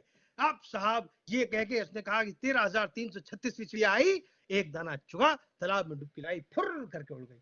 अब चिड़िया फिर उड़ रही भाई साहब, चिड़िया चल रही है। जब अब ये हाल हो गया है चिड़िया उड़ने का कि आप समझिए महाराज जो है वो रसोई में जा रहे हैं तो उनको रसोइये की जगह मुर्गा दिखाई दे रहा है, हरम में जा रहे हैं तो रानी की जगह उनको मोर बैठा दिखाई दे रहा है, हंस दिख रहा है, दरबारी आ रहे हैं तो उनको एक दूसरा को तोता दिखाई दे रहा है, कोई मैना दिखाई दे रहा है, सबको चिड़िया चिड़िया चिड़िया चिड़िया दिखाई दे रही है, यही खेल चल रहा है।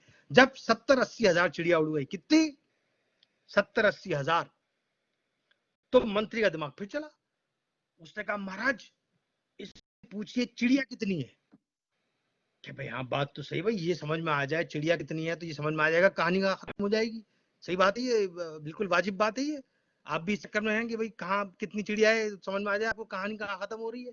कहले भाई रुको भाई 1 मिनट, ये बताओ ये तुम्हारी कहानी में चिड़िया कितनी है? कहले महाराज आपने ध्यान नहीं दिया, मैंने आपसे ये बात कहानी के शुरू में कही थी।